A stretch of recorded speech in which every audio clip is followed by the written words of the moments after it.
Et c'est donc l'heure du débat avec ce lundi Laura Slimani, secrétaire nationale du mouvement des jeunes socialistes. Une autre Laura à côté de vous, Laura Châtel, secrétaire fédérale des jeunes écologistes. Et puis deux hommes pour représenter les jeunes populaires, Pierre-Henri Dumont, et pour le Front national de la jeunesse, Julien Rochdy. Bonjour. Bonjour à vous toutes. Bonjour. Et à vous tous. On va commencer, ça écrase littéralement l'actualité en ce moment, l'allocution du chef de l'État, les commentaires qui l'ont accompagné, l'affaire Leonarda. Première question, Laura Slimani, parce que j'ai l'impression que vous êtes un petit peu toute seule quand même dans ce débat ce lundi après-midi.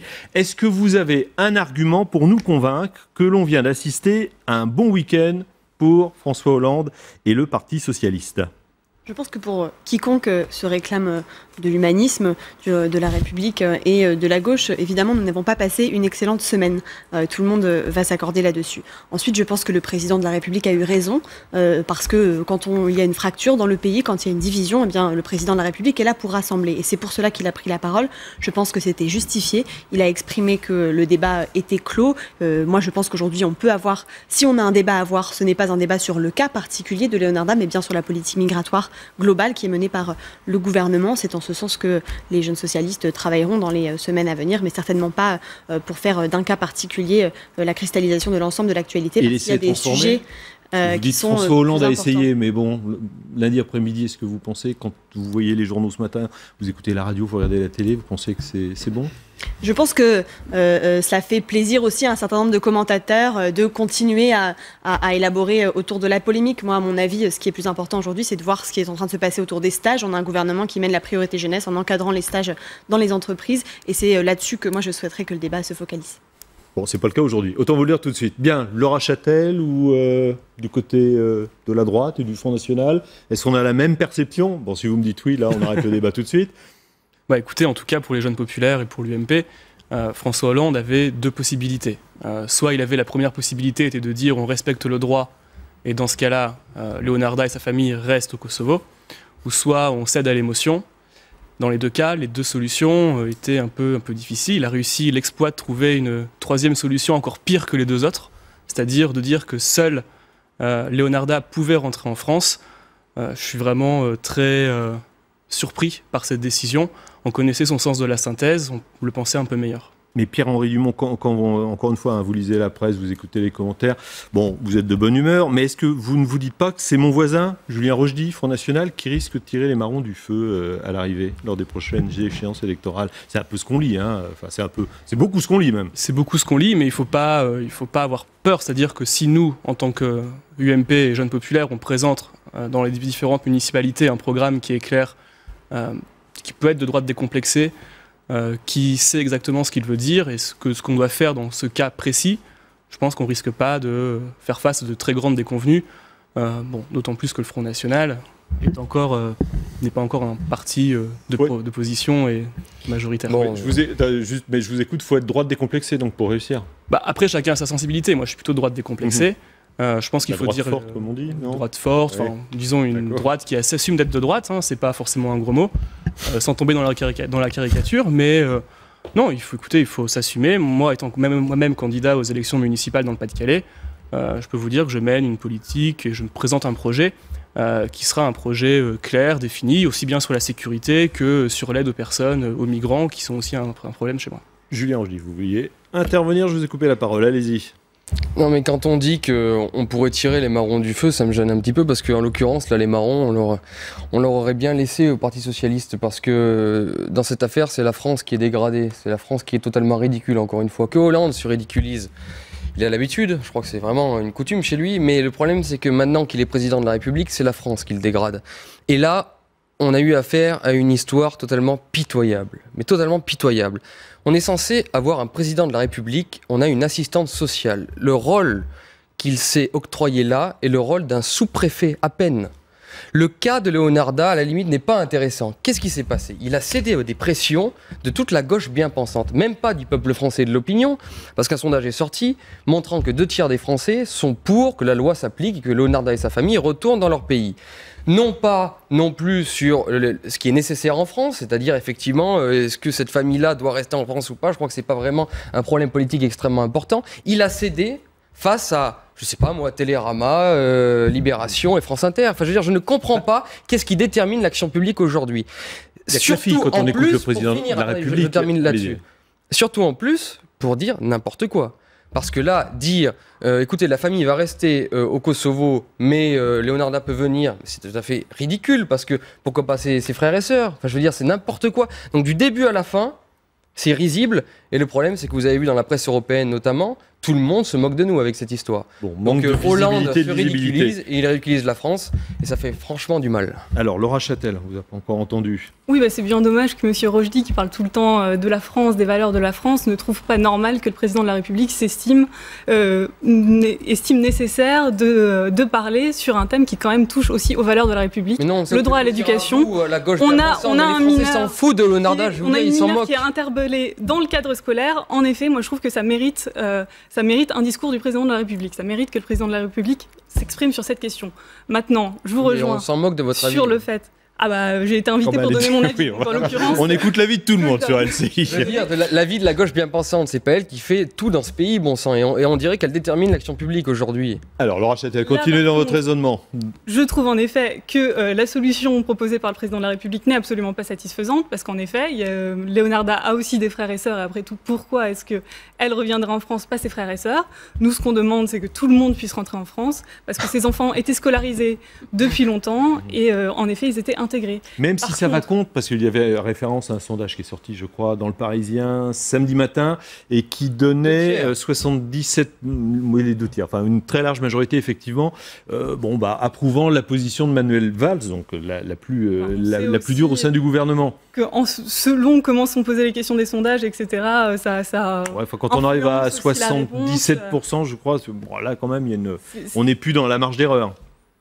Ouais, moi je pense qu'il y a quand même des valeurs de la République qu'il faut défendre, et des fois il faut les défendre aussi, même si la situation est difficile, et même si on a tendance, parce que c'est facile aussi de tomber dans les discours un peu populistes, etc.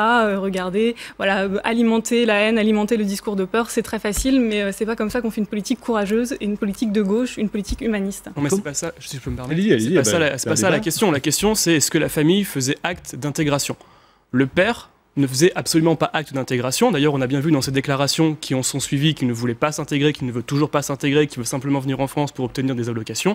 Je pense qu'on peut éviter de dire que c'est un discours populiste et qu'on tient un discours populiste en disant simplement la vérité. La vérité, c'est simple. C'est que quand une famille ne veut pas s'intégrer et a fait toutes les démarches possibles pour rester en France et qu'elle ne peut pas rester en France, elle doit repartir dans son pays d'origine. Les enfants, eux, faisaient acte d'intégration, ils étaient scolarisés depuis des années. Mais je suis d'accord. On les a quand même renvoyés dans un pays dont apparemment ils ne parlent même pas la langue. Il y a quand même après, c'est parce que le père a aussi menti sur la provenance, sur le lieu de naissance des enfants. On ne peut pas non plus gérer les cas. Est-ce que les enfants devraient aussi subir Laura Slimani. Je pense que la teneur de notre débat tout de suite montre bien l'impasse dans laquelle on est à essayer de commenter pendant 3 jours, pendant une semaine, un cas particulier sur lequel le président de la République a quand même sonné la fin des débats. Moi, ce que j'aimerais, c'est qu'on parle des vrais sujets, des sujets qui intéressent les Français. Aujourd'hui, le premier sujet qui intéresse les Français, c'est l'emploi. Et l'emploi, on voit que la politique du gouvernement étant bonne voie. On voit que le chômage des jeunes, il diminue. On voit que la courbe du chômage, elle devrait s'inverser avant la fin de l'année. Et donc, à mon avis, les journalistes, les médias, les politiques feraient mieux de s'intéresser à ces sujets-là au lieu de polémiquer et de continuer de polémiquer et d'instrumentaliser aussi un cas qui est douloureux. Et moi, je trouve que parler d'une petite fille, parce que c'est une petite fille et d'une famille qui est aujourd'hui en grande souffrance, parler de personnes qui sont en grande souffrance à longueur de journée et instrumentaliser cela, que ce soit pour demander la démission de Manuel Valls ou pour parler de manière générale pour avoir un discours de haine et xénophobe envers les personnes immigrées, je trouve que c'est irresponsable dans la République. Mais vous êtes, simplement une précision, vous êtes jeune socialiste, alors ça, par définition ça fait peu de temps que vous êtes impliqué dans la vie politique, mais est-ce que le Parti socialiste, et ça c'est une critique qui vient au sein même du Parti socialiste, quand on était en opposition, on n'a pas réfléchi à notre politique d'immigration si on arrivait au pouvoir. La preuve d'ailleurs, c'est que la loi sur l'immigration, on l'attend pour au mieux après les municipales de 2014, on parle maintenant de 2015 éventuellement.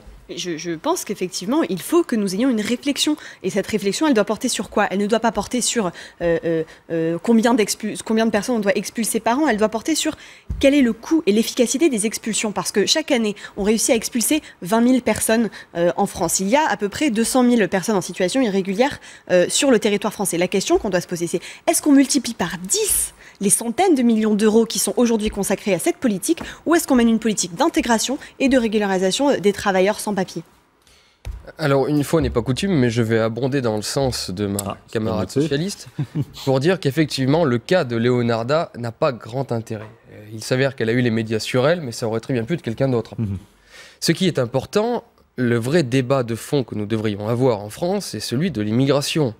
C'est celui aussi des mafias, des réseaux mafieux, parce que, je suis désolé, mais ce qui fait rentrer aujourd'hui des milliers de clandestins, ce sont des réseaux mafieux, souvent d'ailleurs albanais, kosovars ou islamistes, comme on le voit aujourd'hui en Libye. Les pauvres gens qui meurent à Lampedusa sont des gens qui sont manipulés par des réseaux mafieux venant de la Libye, et depuis que ce pays a été mis dans une situation anarchique. Ça, c'est un débat intéressant. Qu'est-ce qu'on fait pour lutter contre ces filières mafieuses? Rien. En tout cas, l'UMP et le PS n'ont rien fait depuis 10 ans. Autre débat très important, celui justement de l'immigration. Là, je suis d'accord. Nous avons 200 000 immigrés clandestins en France. Les chiffres disent qu'il y en aurait... C'est vous qui venez de le dire. Moi, j'ai dit personnes sans papier. Par définition, on a du mal à l'évaluer. Les immigrés clandestins. C'est dans cette fourchette-là, on va dire. Il y aurait 100 000 personnes qui rentreraient par an, ça veut dire de manière illégale sur le territoire français. Qu'est-ce qu'on fait? Bon. Je crois qu'on ne peut pas effectivement dire qu'on peut vider la mer avec une petite cuillère alors de quelques expulsés comme ça tous les mois, ça ne servira à rien. En vérité, ce qu'il faut faire, et nous sommes les seuls à le proposer, c'est de couper les pompes aspirantes. Il faut arrêter en France de donner des avantages, des aides à des gens qui viennent comme ça sans avoir le droit de venir en France. Si nous n'arrêtons pas cela, effectivement, nous aurons toujours des immigrés clandestins. Et nous aurons d'ailleurs toujours des gens qui oseront même faire des traversées parfois mortelles comme la traversée de la Méditerranée en se disant il suffit que l'on pose un pied en France et après on est tranquille. Moi je crois que tous ces gens de gauche qui se croient sans doute sincèrement de bonne foi, de bon cœur et des belles âmes parce qu'ils pensent qu'ils s'ouvrent au monde, je crois que ce sont les premiers responsables de tous les gens qui meurent aujourd'hui en Méditerranée. Parce qu'ils veulent attirer des gens, en tout cas ils attirent des gens qui pensent qu'effectivement ils trouveront l'Eldorado en France, alors que malheureusement, moi aussi j'ai mon petit cœur et j'aimerais m'ouvrir à la terre entière. Eh bien on ne peut plus. Donc en faisant cela, en continuant avec l'AME, en continuant à scolariser les enfants, tout cela, vous faites en sorte que des milliers, des millions de personnes ne rêvent qu'à une chose, c'est de ne pas rester sur place en Afrique par exemple et de penser à développer leur propre pays, mais qui ne pensent qu'à une chose, c'est de rejoindre l'Europe et rejoindre avant tout la France. Ben, je pense que cette politique est suicidaire à la fois pour nous, et également pour les immigrés, et également pour les pays qui envoient des jeunes souvent à la mort. Pierre-Henri Dumont, si l'UMP revient au pouvoir, est-ce qu'elle change de politique par rapport, alors non pas à celle qui existe à l'heure actuelle, même si certains se disent, bon, est-ce qu'il y a vraiment une différence d'ailleurs entre les deux, mais est-ce que vous, sur cette politique de l'immigration, vous avez de nouvelles propositions? La principale question, en tout cas pour moi, c'est de savoir comment est-ce qu'une famille peut rester 4 ans et demi, 5 ans en France sans avoir de réponse sur sa demande de naturalisation ou sur ses papiers. La principale question de l'immigration. Non mais la question est posée. La question qui est posée est de savoir comment est-ce qu'on fait quand on reviendra au pouvoir, parce qu'on va revenir au pouvoir, sur la question de limiter l'immigration clandestine. Oui, mais cette famille était en France sous Sarkozy, vous êtes d'accord? Oui, mais comme de nombreuses familles, et comme de la même façon, si vous n'avez rien fait. Si vous arrivez au pouvoir de la même façon, il y aura d'autres immigrés clandestins. Je suis désolé de te le dire. Mais ils ne seront pas logés gratuitement comme ils l'ont été sous Sarkozy. La question est donc de limiter le temps où un dossier est déposé et d'avoir la réponse à ce dossier. Comme ça, on expulse les clandestins qui ont déposé le dossier qui n'a pas été approuvé, et ceux qui ont les papiers peuvent rester en France. Si je peux me permettre, c'est pas avec le contre-budget de l'UMP d'austérité massive que vous y arriverez, mais moi je suis pas pour cette politique, mais dans ce cas-là, si vous l'êtes, il faut être cohérent et ne pas proposer des coupes massives dans les dépenses publiques comme vous le proposez. Et notamment une répartition différente de l'argent public, mais bon. Ouais, d'accord. Bien, on va se retrouver. Oui, on arrive à faire facilement un quart d'heure sur ce cas, Alexandra, et le discours de François Hollande et les réactions. Bon, on en reparlera un peu encore dans la deuxième partie de ce débat. On essaiera d'aborder d'autres sujets après le rappel des titres. À tout de suite pour la suite de ce débat.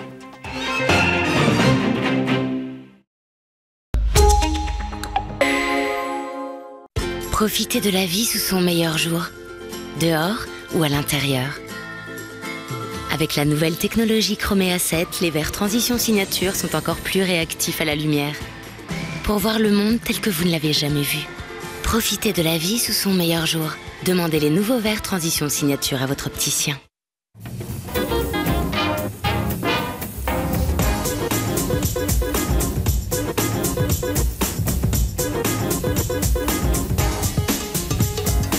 Découvrez le nouveau Chevrolet Trax, The Original Reborn, à partir de 17 990 €. Chevrolet, find new roads. Le germe de blé est un concentré de nutriments essentiels qui apporte de la vitalité à votre corps. Et ça se voit. Biscuit lait chocolat gerblé au germe de blé. Gerblé, expert diététique par nature.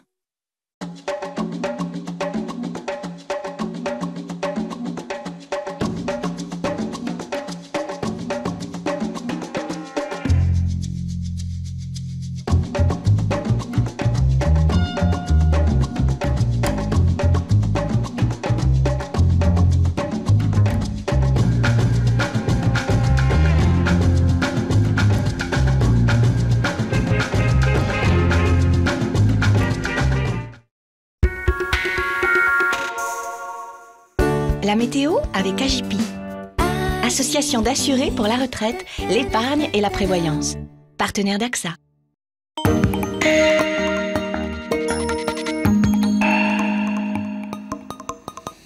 Après les mini-tornades, les fortes pluies et les averses orageuses d'hier, ce lundi nous offre un peu de répit avant une nouvelle offensive de la pluie demain. Cette vague de pluies instables va balayer le pays et s'éloignera vers l'est mercredi. Cette nouvelle séquence perturbée va s'accompagner de vents très forts et d'une douceur encore plus remarquable qu'aujourd'hui. La Bretagne sera la première touchée en matinée par ces pluies orageuses sous des rafales de sud à 60-70 km/h. Ces vents atteindront les 100 km/h au pied des Pyrénées et 120 sur les crêtes. Quelques ondées dans un ciel chargé à l'avant de la Normandie au Pays Basque. Toujours des entrées maritimes en Languedoc-Roussillon et moyenne vallée du Rhône sous des vents très soutenus de sud-sud-est.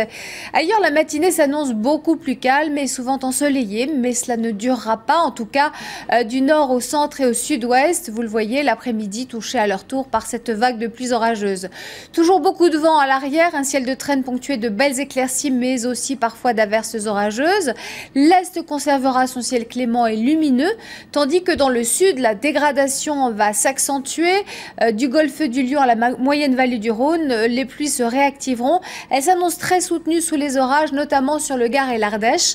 Quelques averses plus à l'est sur le Var et la Côte d'Azur. La Corse restera à l'écart et ce sera même une journée de plein été pour l'île de Beauté avec près de 30 degrés prévus à Ajaccio. Mais avant de détailler les températures de l'après-midi, on jette un coup d'œil sur les minimales, comprises entre 11 et 20 degrés demain matin. Il fera 15 degrés dans la capitale. L'après-midi, 17-18 degrés en Bretagne et en Normandie, 21 à 26 degrés ailleurs, du nord jusqu'à l'Auvergne. Et donc, c'est 29 degrés prévus en Corse. La journée de mercredi se partagera entre pluie orageuse à l'est et averses à l'ouest. Très belle journée en revanche dans le sud-ouest. Et puis jeudi, toujours beaucoup de douceur et un ciel apaisé et souvent bien ensoleillé. C'était la météo avec AJP, association pour la retraite, l'épargne et la prévoyance. Partenaire d'AXA. Profitez de la vie sous son meilleur jour, dehors ou à l'intérieur. Avec la nouvelle technologie Chromé A7, les verres Transition Signature sont encore plus réactifs à la lumière. Pour voir le monde tel que vous ne l'avez jamais vu. Profitez de la vie sous son meilleur jour. Demandez les nouveaux verres Transition Signature à votre opticien.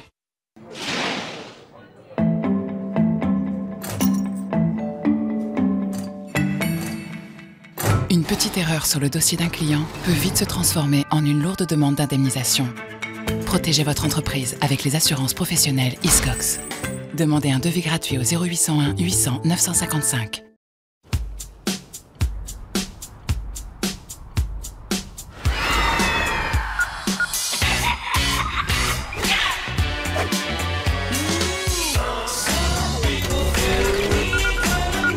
Avec le système d'alerte anti-collision Nissan Safety Shield, prévoyez l'imprévisible.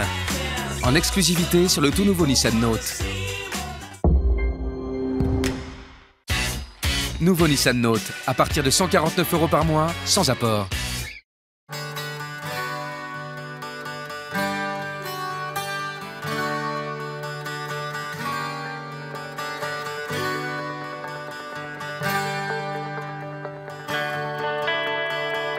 Quand tout se complique, on fait quoi? On s'arrête? Chez Malakoff Médéric, nous avançons pour mieux répondre aux nouveaux enjeux de la société. C'est ça, mieux prendre soin de la santé, du bien-être et du bien vieillir de chacun.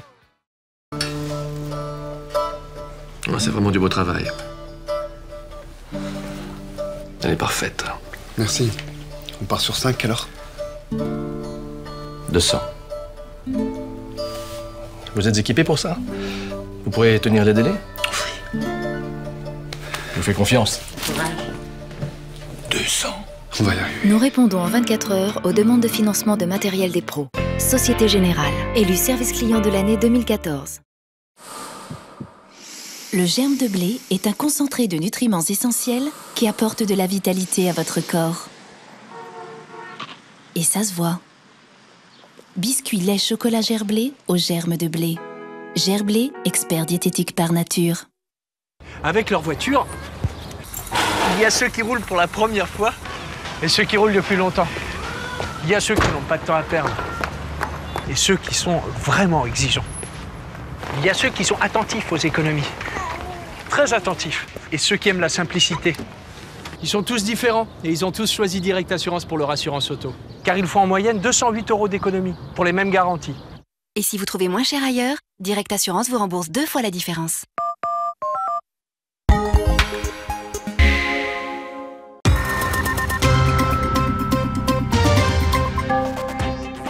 Et à 17h30, c'est le rappel des titres sur LCI avec Marianne Cotoneuf. La France demande des comptes aux États-Unis après de nouvelles révélations d'espionnage révélées par Edward Snowden et publiées dans Le Monde. Paris a convoqué l'ambassadeur américain sur une période de 30 jours entre le 10 décembre 2012 et le 8 janvier 2013. Plus de 70 millions d'enregistrements de données téléphoniques des Français ont été effectués par la NSA. C'est une confirmation. EDF va bien construire 2 EPR dans le sud-ouest de l'Angleterre. Méga contrat de près de 19 milliards d'euros. Aux côtés du groupe français pour cet investissement, 2 entreprises chinoises, mais aussi Areva. Le PDG de Titan, Maurice Taylor, refuse de confirmer une offre de reprise partielle pour le site de Goodyear à Amiens-Nord. C'est le ministre du redressement productif, Arnaud Montebourg, qui l'annonçait en début d'après-midi. Elle concernerait 333 salariés. Une proposition pour l'activité pneus agricole. Titan avait déjà fait une offre de reprise partielle avant de jeter l'éponge il y a 1 an. L'épicier de luxe Ediard en dépôt de bilan. 160 salariés sont concernés. Elle a été lâchée par son actionnaire russe, déficitaire depuis des années. L'enseigne cherche un repreneur. Du nouveau dans l'affaire Fiona, le procureur demande une requalification en coup mortel aggravé de la mise en examen de la mère de la fillette dont le corps reste introuvable. Cécile Bourgeon doit être à nouveau entendue demain après-midi. Elle était déjà poursuivie pour 4 délits, dont non-assistance à personne en danger et recel de cadavres. Elle accuse son concubin d'avoir porté un coup mortel à la fillette, ce qu'il nie, évoquant un accident domestique. Il a ensuite accusé à son tour la jeune femme de violence sur la petite Fiona. Les Bleus évitent le pire en barrage du Mondial 2014. L'équipe de France affrontera l'Ukraine. Résultat du tirage au sort. C'est un bon tirage pour l'équipe de France qui se déplacera donc à Kiev le 15 novembre. Le match retour aura lieu en France le 19. Les 3 autres affiches seront Portugal-Suède, Grèce-Roumanie et Islande-Croatie, Philippe. Merci Marianne, à tout à l'heure, 18h. Et nous poursuivons notre débat avec nos invités cette semaine. Laura Slimani, secrétaire nationale du mouvement des jeunes socialistes. Laura Châtel, secrétaire fédérale des jeunes écologistes. Julien Rochdy, directeur du Front national de la jeunesse. Et Pierre-Henri Dumont, délégué national des jeunes populaires. Dans la première partie, on a beaucoup parlé de l'affaire Leonarda, des commentaires ayant accompagné l'allocution de François Hollande, d'immigration également, et un petit peu de Manuel Valls. Lui, il est au centre des commentaires ce matin. Moi, j'ai une question toute simple à vous poser à tous les 4. Est-ce qu'il y a une différence, d'après vous, entre la politique de Manuel Valls et celle de ses prédécesseurs de droite? Allez, qui répond le premier? Moi, je peux répondre. Oui, bien sûr. Il y a une différence entre ces politiques. Il y a plusieurs éléments qui le montrent. D'abord, l'abrogation de la circulaire Guéant qui empêchait les étudiants d'étudier en France. Un doublement du nombre de naturalisations, parce que nous, à gauche, eh bien, on aime la France et donc on veut que les personnes qui souhaitent y vivre puissent y vivre. Donc c'est des éléments de la politique de Manuel Valls qui montrent qu'il y a une différence. Et maintenant, peut-être qu'une loi en 2014 permettra d'aller encore plus loin. Mais pourquoi l'avoir pas fait plus tôt? tôt cette loi? Puisque là, pour l'instant, Manuel Valls prend des décrets pour abroger une partie de ce qui a été fait par Claude Guéant, Brice Hortefeux, etc. Vous savez, il y a un grand nombre de lois qui ont été prises depuis le début du mandat de François Hollande. Il y a eu le mariage pour tous les couples, il y a l'encadrement des loyers, il y a une grande loi sur la refondation de l'école. Ça prend du temps de faire la loi, et moi, je ne pense pas que le rôle d'un gouvernement, c'est de gouverner par ordonnance de manière antidémocratique, comme souhaite le faire Jean-François Copé. Il y a donc une différence entre Manuel Valls et ses prédécesseurs de droite. Je vois que vous n'avez pas l'air forcément d'accord, Laura Châtel. J'aimerais bien le croire, maintenant, moi honnêtement, je vois très peu de différence sur le fond. Et ce qui est encore plus inquiétant, c'est que sur la forme aussi, je vois de moins en moins de différence. Et j'ai l'impression que Manuel Valls, c'est un homme de gauche qui a renoncé à mener la bataille culturelle contre le sarkozysme, contre les idées perfides que Nicolas Sarkozy a essayé de nous imposer pendant 10 ans. Et ça, c'est très malheureux et c'est très dangereux. Mais ça reste un homme de gauche pour vous? Ah non, la politique qu'il mène actuellement... Parce que vous venez de nous dire que c'est un homme de gauche qui a renoncé, mais c'est pour ça que je vous fais préciser. C'est un homme qui se dit de gauche qui a, je trouve, renoncé, en effet, mener une politique de gauche et surtout tenir un discours de gauche, humaniste, progressiste. Et pour autant, est-ce qu'il est de droite, pour faire simple? Je sais pas, oui, sans doute. Dans son discours, en tout cas, il tient un discours, oui, de plus en plus à droite. Bon, là, ça fait beaucoup de critiques qui arrivent après d'autres de la part de votre parti. Pourquoi vous restez au gouvernement? Pourquoi vous êtes toujours dans la majorité? On mène des politiques dans nos ministères qui sont utiles, qui sont intéressantes. Maintenant, en effet, la question de la participation au gouvernement se pose de plus en plus. Ça, je ne peux que vous dire ça. Bien. Alors, c'est un débat. Je vais vous laisser débattre, mais je relance quand même ma question, Pierre-Henri Dumont. Vous, est-ce qu'il y a une différence entre Manuel Valls et la politique des autres ministres de l'Intérieur qui l'ont précédé? Je ne sais pas s'il y a une différence, mais ce qui est sûr, c'est que Manuel Valls était quand même très tiraillé. Il est attaqué dans son propre camp. Même au sein de son propre gouvernement, comme on a pu l'entendre avec les écologistes. Les jeunes socialistes ne sont pas forcément les premiers fans de Manuel Valls, on va dire ça comme ça. On a bien vu qu'ils ont soutenu lors des primaires socialistes. Voilà, je pense que ce n'est pas forcément des conditions qui sont très opportunes pour lui pour travailler actuellement au sein de ce gouvernement. Rabrouer, attaquer, critiquer parfois. Je pense qu'un ministre de la République mérite un peu plus de considération de son propre camp. Ça pourrait être un ministre d'un gouvernement UMP, Manuel Valls? Il avait été approché par Nicolas Sarkozy en 2007, on s'en souvient. Oui, mais bon, Nicolas Sarkozy a approché d'autres personnes également. La question ne se pose pas. La question est actuellement de dire est-ce que Manuel Valls a le soutien du Premier ministre, du Président de la République et des forces qui composent le gouvernement actuellement? Je ne le pense pas. On a bien vu les réactions à l'affaire dont on vient de parler. Julien Rochdy. Différent, Manuel Valls, de ses prédécesseurs? Oui, bien sûr, oui. Non, mais enfin, je vais vous dire pourquoi Manuel Valls, pour répondre à cette question, pourquoi Manuel Valls ne pourrait pas faire partie d'un gouvernement Sarkozy? Parce qu'il se ressemble trop. Sarkozy n'aimerait pas voir son frère jumeau comme ça, comme ministre. Parce que, honnêtement, Manuel Valls, en plus de faire exactement la même politique que celle de Nicolas Sarkozy lorsqu'il était ministre de l'Intérieur, en plus de faire la même politique que la droite pendant 5 ans lorsque Sarkozy était président de la République, et là, juste 2-3 petites précisions. La politique d'immigration, c'est exactement la même, 200 000 entrées légales par an. La politique au niveau de l'insécurité, excusez-moi, mais à part dès qu'il y a un meurtre à un endroit, un vol à un autre endroit, descendre, prendre une photo avec les victimes et dire on se bouge, on fait des choses, exactement la même méthode que Nicolas Sarkozy. Quelle est la différence? D'ailleurs, les Français voient si peu la différence que le sentiment d'insécurité qui est réel en France, les statistiques de l'insécurité ne font que grandir au détriment de la population, et ça, sous Nicolas Sarkozy, sous la droite comme sous la gauche, c'est exactement les mêmes politiques qui sont menées au niveau de l'immigration, au niveau de l'insécurité. Et le pire, c'est là où Manuel Valls rajoute quelque chose de formidable, c'est qu'il rajoute exactement le même style. Cette espèce d'excité où on joue les durs, alors qu'en réalité, la politique est totalement faible, et totalement molle. Et ça, les Français le savent, et c'est pour ça que, d'accord, Manuel Valls est peut-être apprécié chez les sympathisants de droite, mais les Français, eux, savent et sauront demain, lorsqu'ils verront les chiffres, lorsqu'ils se rendront compte de la réalité, et c'est le cas déjà aujourd'hui, ils se rendront compte que c'est exactement les mêmes, et que donc pour les deux, eh bien, il n'y a aucune confiance à avoir. Bien, est-ce que vous voulez rajouter des choses à ce dossier Léonarda, ce dossier immigration, à ce dossier allocution de François Hollande, ou on passe à un autre thème? Allez-y. Je veux juste dire que l'UMP et le Parti Socialiste ne mènent pas la même politique en matière de sécurité, et une chose est certaine, c'est que l'UMP, en 10 ans, ils ont supprimé 10 000 fonctionnaires de police. Le Parti socialiste et le gouvernement de gauche actuel, eh bien, il en crée parce que la sécurité, c'est aussi le fait d'avoir des forces de police sur l'ensemble du territoire français avec les zones sécuritaires de priorité. Un changement intellectuel quand même, non, de fait depuis des années au sein du PS. Parce que la sécurité, c'était pas un thème majeur, c'était pas dans l'ADN du Parti socialiste. La sécurité a plusieurs composantes, mais évidemment que la sécurité est un thème important, comme l'est l'emploi, et j'ai déjà pu le dire tout à l'heure. En tout cas, je ne sais pas si enfin moi je sais que les politiques sont les mêmes, mais supposons que vous ayez raison, que la politique du PS et la politique de l'UMP étaient différentes, le fait est, c'est que les résultats sont les mêmes. Voilà. C'est que l'insécurité explose dans ce pays à cause de vos politiques. Ce qui est sûr, en effet, c'est que la grande différence entre la politique qui a été menée par le gouvernement de François Fillon et Nicolas Sarkozy et le gouvernement actuel, c'est que l'insécurité explose. Les cambriolages en zone gendarmerie explosent, les vols à la tire explosent. L'ensemble des statistiques montrent que le gouvernement est en train d'échouer et qu'il n'y a en effet pas grand-chose derrière les gesticulations de Manuel Valls. On clôt le chapitre, on en prend un autre. Alors, on va parler, si vous le voulez bien rapidement, je voudrais vous faire réagir à cette histoire de la NSA américaine, les grandes oreilles américaines qui espionnent les Français. Mais pour rester dans la politique, le budget, ça se divise aussi au sein du PS. Ça tombe toujours sur vous, hein, vous êtes au centre, mais vous êtes au pouvoir. Alors c'est un peu normal que les critiques se focalisent sur vous. Sur la fiscalité, on parle d'un ras-le-bol des Français. Vous êtes jeune.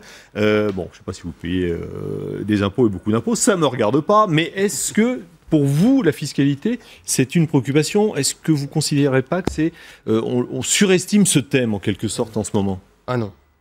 C'est une catastrophe.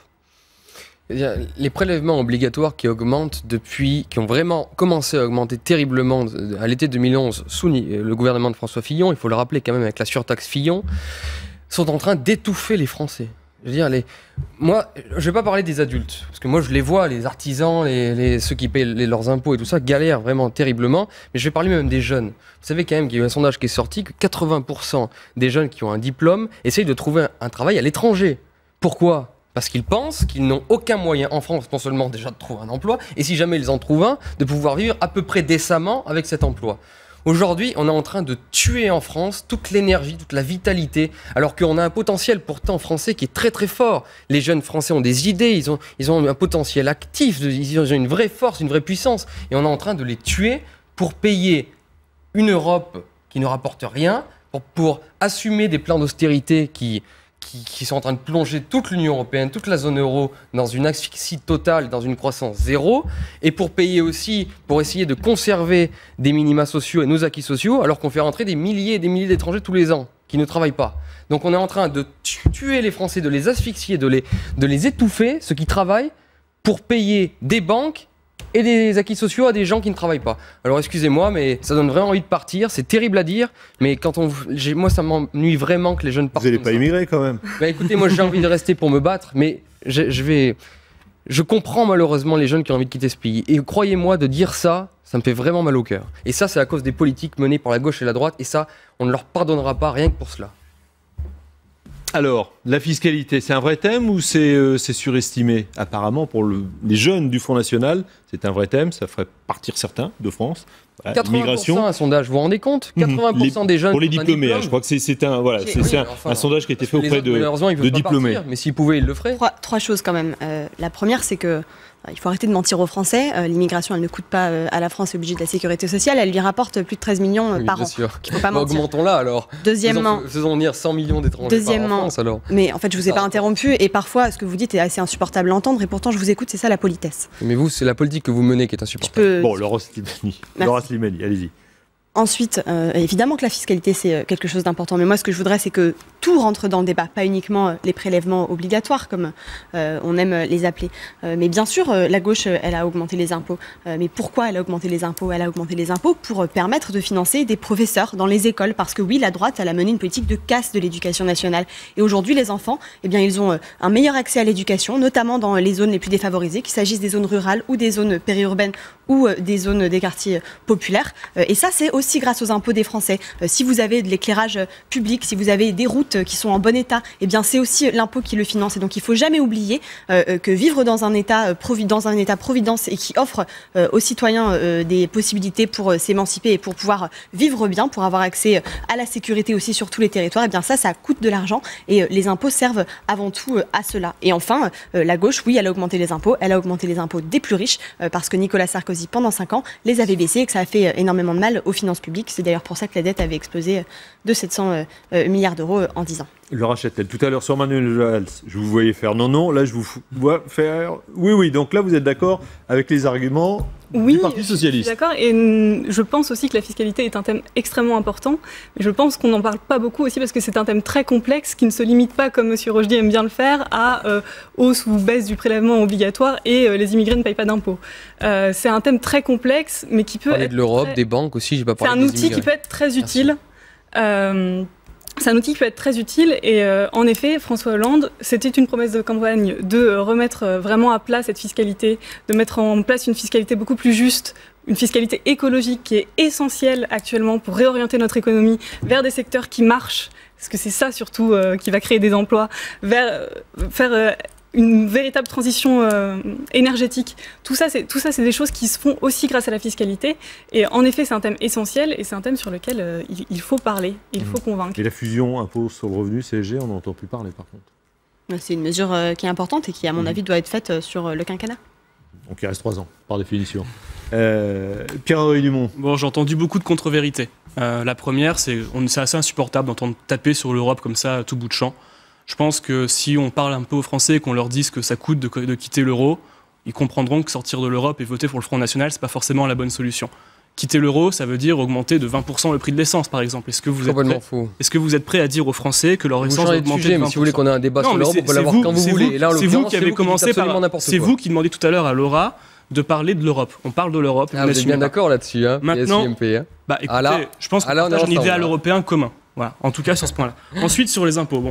Je veux bien entendre que le Premier ministre avait parlé de 5% des Français simplement qui allaient être touchés par les hausses d'impôts, mais c'est absolument un mensonge. C'est plutôt 95% des Français qui sont touchés par les nouveaux impôts.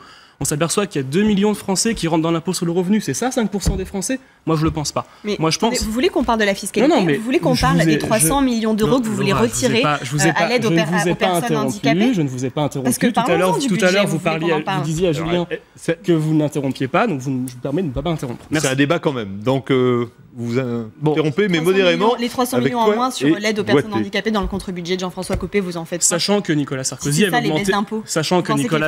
avait augmenté de 25% l'allocation adulte handicapé sur le quinquennat. Donc on la baisse maintenant parce que c'est dur. Non, parce qu'il y a la crise, alors on baisse l'aide aux personnes handicapées. On la baisse pas, bref, c'est pas très grave. Bonjour, vous comprendrez la différence. Vous avez augmenté les impôts tous les deux, donc ensuite, embrassez-vous, il n'y a pas de problème. Sur ces millions de Français qui rentrent dans l'impôt sur le revenu, il y a des choses à dire. On augmente, par exemple, tout à l'heure, on parlait de l'écotaxe, la fiscalité verte. La fiscalité verte, qu'est-ce qu'on apprend aujourd'hui? On apprend que face à la pression des Bretons, la fiscalité sur l'écotaxe poids lourd va être supprimée. Je pense que ce gouvernement, comme sur la sécurité par exemple, n'a aucune ligne directrice et fait au jour le jour. Et c'est ça le principal souci, c'est que le gouvernement, et François Hollande a été élu en 2012 en sachant exactement le contexte dans lequel on était. Il a menti aux Français, tandis que Nicolas Sarkozy, quand il avait été élu en 2007, Lehman Brothers ne s'était pas encore écroulé, la crise mondiale n'était pas encore arrivée. En tout cas, on sait ce que c'est la ligne directrice de l'UMP en ce moment, c'est l'austérité. Donc... Oui, mais une fois de plus, nous ne sommes pas au pouvoir. Mais vous êtes quand même pour l'austérité. Bien, pour refermer ce débat, la ligne de fracture, en fait, la plus importante entre le Front National, l'UMP, ça reste l'Europe, parce qu'on a vu l'échange le plus vif que vous aviez, c'était à propos de l'Europe. Sur l'immigration aussi, hein. Je vous ai parlé de l'immigration sous Sarkozy, c'est le cas. Je veux dire, à la limite, il faut différencier avec l'UMP leurs mots, leurs belles paroles lors des campagnes électorales, en particulier présidentielles, et ce qu'ils font. Je veux dire, moi je ne suis pas dogmatique. Hein. Si la droite avait réalisé de bonnes choses sur la sécurité, sur l'immigration, sur l'école, l'apprentissage des savoirs, et ce genre de choses, qui sont des sujets qui me tiennent vraiment à cœur, je l'aurais dit. Et à la limite, même si la droite avait fait le boulot, je ne ferais pas de politique, je ferais autre chose. Le problème, c'est que l'UMP... ce sont des bonimenteurs qui se payent de mots, quoi. Ils racontent plein de choses lors des campagnes, mais dans la politique concrète, ce qu'ils font lorsqu'on regarde précisément, c'est une catastrophe au niveau européen, comme au niveau de l'immigration, de la sécurité et tout le reste. Donc voilà, ils mènent la même politique que la gauche à tous les niveaux. C'est ça mon problème. Bon, juste une petite réponse. Oui, allez. La ligne de fracture pour moi, c'est évidemment l'Europe. Et la deuxième chose, c'est qu'on a bien vu dans les mairies, les municipalités qui étaient dirigées par le Front National, ce que ça a fait que des mis en examen. C'est un mensonge total, c'est un vrai mensonge ça. Bon, là, vous faites référence à Toulon, à Marignane et à Vitrolles. Qui est sorti justement sur comment les mairies Front National ont été gérées. Ça, c'est vraiment le cas typique des médias mensonges. Je pense que vraiment, vous n'avez rien à gagner. Je vais vous envoyer des documents, vous verrez à quel point. Je pense que vous n'avez rien à gagner. Et les condamnations en série sur les détournements de fonds, etc.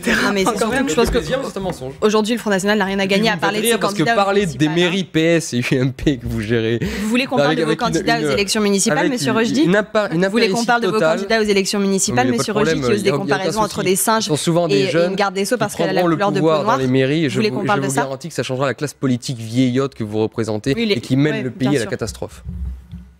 Voilà, il nous reste 3 minutes. Je voulais que vous parliez votre décryptage de la NSA, ces révélations faites par Le Monde. Bon, voilà, quel est votre décryptage? Est-ce que c'est quelque chose d'important qui mérite qu'on s'y attarde un petit peu, qu'on tape du poing sur la table en disant aux Américains arrêtez, c'est la ligne rouge qui est peut-être franchie. L'ambassadeur des États-Unis a été convoqué d'ailleurs ce matin au Quai d'Orsay. Rapidement, chacun, tour de table. Pour prendre un café, enfin, je veux dire, ces gens-là. UMP comme PS, encore une fois, ont négocié dans le dos des Français, négocient en ce moment même dans le dos des Français, ils ne le savent pas, le traité transatlantique. On va fondre toute l'Union européenne, d'ailleurs c'est la fin du rêve européen, puisqu'en fait on va en faire d'autres petits États américains. On va fondre dans un même espace global, dominé évidemment par les États-Unis, qui va tuer totalement notre industrie, notre paysannerie et tout le reste. On va fondre et diluer l'Europe et la France à l'intérieur dans l'espace américain. Donc on est en ce moment soumis et content et heureux comme toutes vos élites PS et gauche, vous aimez tellement la France que vous êtes heureux de vous soumettre bien gentiment, comme sur le coup du Qatar, comme sur le coup de la Libye. Voilà. Notamment. Je suis désolé, on est en train de se soumettre totalement aux États-Unis et on se rend compte que nos maîtres nous espionnent un petit peu. Alors on fait style que ça nous dérange, mais en fin de compte, arrêtez. Vous êtes heureux de rentrer dans le traité transatlantique et de vous soumettre comme des esclaves aux Américains. Alors soyez heureux, assumez-le. Oui, d'accord, on est espionné parce qu'on est content, on veut devenir des Américains. C'est votre but final. Sur cet espionnage de la NSA, 70 millions, c'est le chiffre qui est donné par Le Monde, sur un mois. Des Français espionnés. J'aimerais réagir à M. Rochdy par rapport à ses propos sur le traité transatlantique. Non, tout le monde n'est pas heureux de ce traité transatlantique. Et on dénonce, nous aussi, la discrétion dans laquelle ça se mène. Par contre, j'aurais bien aimé voir les eurodéputés Front National se battre comme vous, avec véhémence, comme vous parlez maintenant, sur le traité ACTA. Non, c'est les eurodéputés écologistes qui se sont battus et qui ont réussi notamment à faire renoncer l'Europe au traité ACTA. Et c'est eux, aujourd'hui, qui dénoncent aussi ce traité transatlantique. Les députés frontistes, malheureusement... en train de le signer. Malheureusement, les députés frontistes sont très absents sur cette question, notamment au Parlement européen, où pourtant des fois vous gagnerez à être actif parce que le Parlement européen parfois sert à quelque chose et notamment à ça. Vous êtes dans un gouvernement qui va dans ce sens-là. On avance. Laura Slimani, ça vous choque, on a bien fait, Laurent Fabius a bien fait de convoquer l'ambassadeur des États-Unis en France, au Quai d'Orsay? Bien sûr qu'il a eu raison de le convoquer et je pense que ce que ça nous montre, c'est deux choses. D'abord, qu'effectivement, il faut se poser des questions avant de signer un accord de libre-échange avec les États-Unis, mais ça fait longtemps que les jeunes socialistes et une partie des socialistes le disent. Et deuxièmement, ça pose des questions, à mon avis, plus largement sur la protection des données face à Internet qui progresse et c'est, à mon avis, une bonne chose dans notre société, mais aujourd'hui, on doit aussi avoir un débat à l'échelle française, européenne, internationale sur la protection des données personnelles parce qu'on voit que ça peut donner un certain nombre de dangers auxquels moi, je ne souhaite pas souscrire. Et justement, il y a un débat en ce moment au Parlement européen sur la protection des données personnelles. Quand on voit ce qui se passe, est-ce que c'est pas un vœu pieux? Il faut que ce débat donne lieu à une protection plus importante des données personnelles et à une remise en cause peut-être du traité de libre-échange transatlantique avec les États-Unis. Donc il faut vraiment taper du poing sur la table. Bon, vous êtes au moins d'accord là-dessus. Dites-le à votre président. Pierre-Henri Dumont. Bon, moi je vois que c'est surtout symbolique d'une chose, c'est que depuis le 6 mai 2012, le crédit de la France à l'international s'effondre. Comment est-ce qu'on peut imaginer 5 secondes Jean-Marc Ayrault et François Hollande arriver avec leurs petits poings levés en disant à Barack Obama « Mon Dieu, tu nous as espionnés, c'est horrible. Attention, les répercussions vont être très très importantes pour toi et pour ton pays. » C'est évidemment impossible. Je pense qu'on est tous conscients autour de la table. Moi je repense à quand Nicolas Sarkozy... Mais moi je repense à Nicolas Sarkozy qui, lors du conflit entre la Russie et la Géorgie, tenait tête à Vladimir Poutine. et qui maintenant, on a bien vu l'attitude de François Hollande face au même Vladimir Poutine lors de la Medvedev à l'époque. Syrie. C'était Medvedev, c'était pas Poutine. Il était Poutine Premier ministre, c'était quand même lui qui gérait un peu les affaires. Oui, ça l'a pas empêché d'écraser la Géorgie, il n'a rien fait Sarkozy. Ça sera le mot de la fin. Merci à vous quatre d'avoir participé à ce débat. On sait que la musique adoucit les mœurs. Je ne sais pas si elle va durcir les débats. On va voir ça dans quelques instants avec notre page culture.